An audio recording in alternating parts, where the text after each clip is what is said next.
I am Biplab Biswas from BM Public School. Today I am going to describe about water cycle. So water cycle, also called hydrological cycle, and cycle that involves the continuous circulation of the water in the earth atmosphere. So of the many processes involved in the water cycle, the most important are evaporation, transpiration, condensation, precipitation and runoff. So although the total amount of water within the cycle remains essentially constant and its distribution among the various processes is continually changing. The heat of the sun provides energy to make the water cycle work. The sun evaporates water from the ocean into water vapor, and this invisible vapor rises into the atmosphere where the air is colder. The colder air causes water vapor to condense into water droplet and clouds. Volcanoes can produce steam which form clouds. In the atmosphere, air currents move clouds all around the earth. Water drops from clouds which then fall to the earth as precipitation. In cold climates, precipitation builds up as snow, ice and glacier.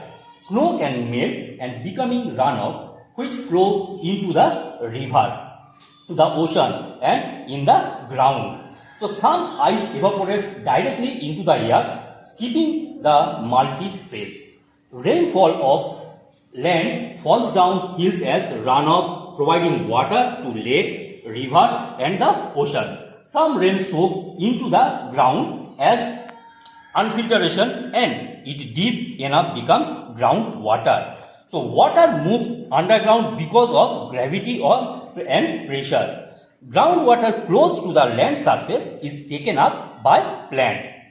Some groundwater seeps into the river, lakes and can flow to the surface as spring.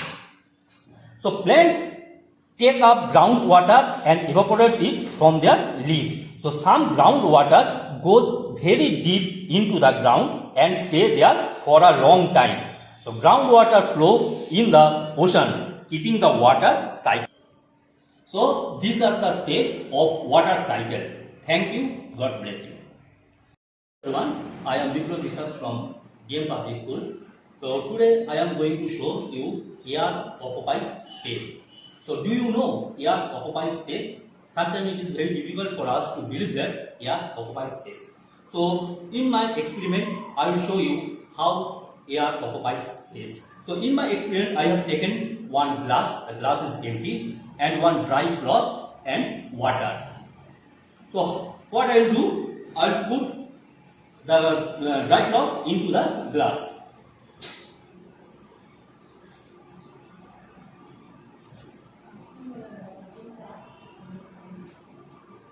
Look, I put the cloth in the glass, so rest of the glass is empty. Now I put the glass into the water. So what will happen? Let's see.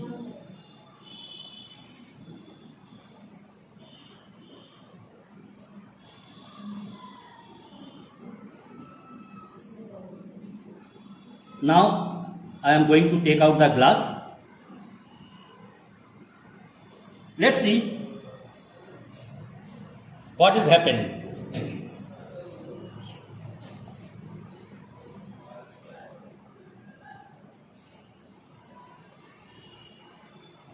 Look, this cloth is fully dry. So how it is happening? When I put the cloth in the glass, the rest of the glass filled with air.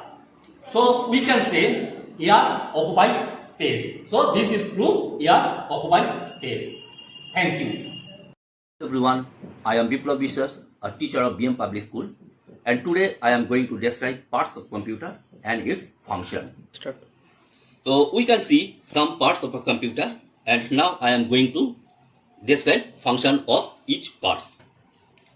So this is our RAM, and computer memory or random access memory is your system short-term data storage, and it stores the information your computer is actively using so that it can be accessed quickly. The more program your system is running, the more memory will need. And we can see this is a hard disk. So function of hard disk is the hard disk is a secondary storage device which is designed to store data permanently. The secondary storage device include a large storage capacity as compared to the primary storage device. The data stored in the hard disk is written when our computer system shut down. Let's see, this is a motherboard. The motherboard is the backbone that ties the computer's components together at one spot and allow them to talk to each other. So without it, none of the computer pieces such as the CPU, GPU or hard drive could interact. So we can see this is a processor. A central processing unit, CPU, also called a central processor. Main processor or just processor is the electronic circuitry that executes instruction comprising a computer program.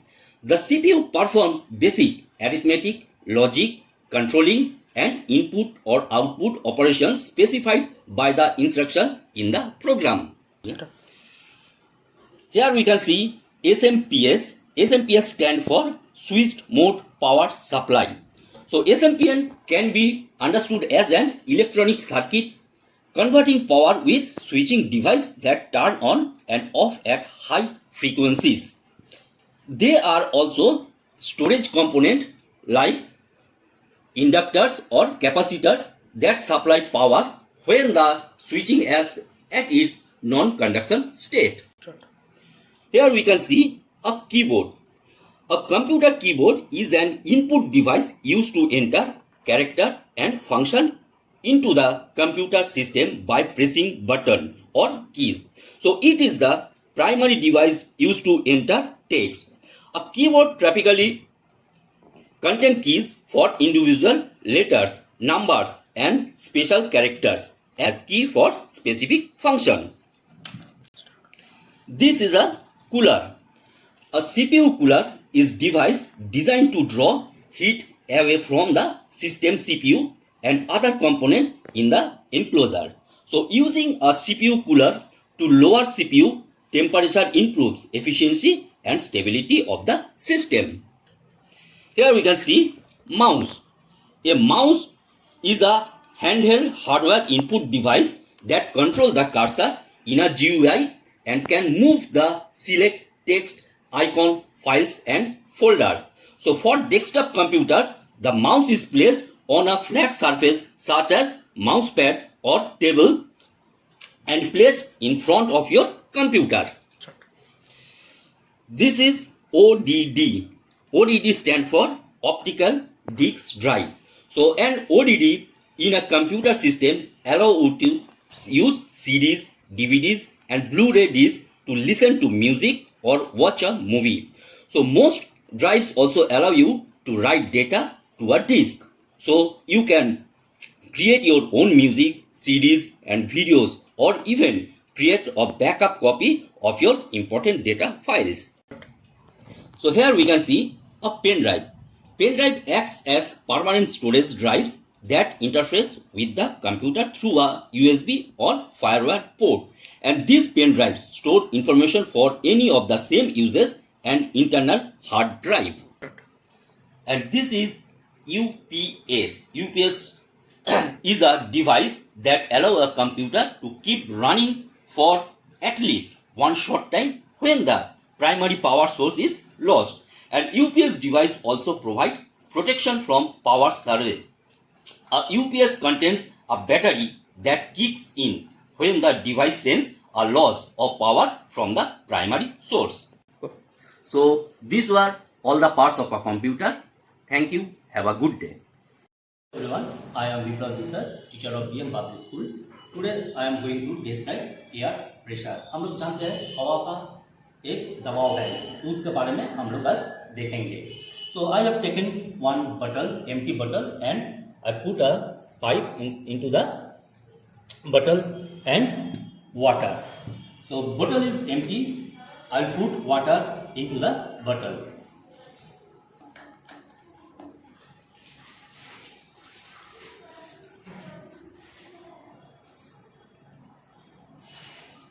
Now I fill water, and what is happening? Let's see. The water is not coming because there is no air pressure. Now I am going to give the pressure.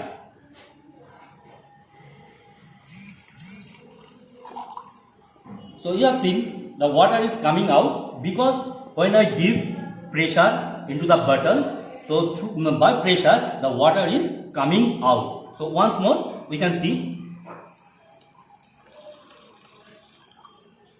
So we can say air has a pressure.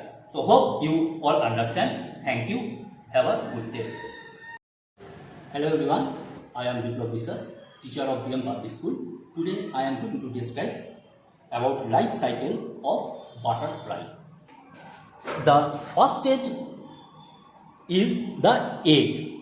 The butterfly start life as a small round oval or cylindrical egg.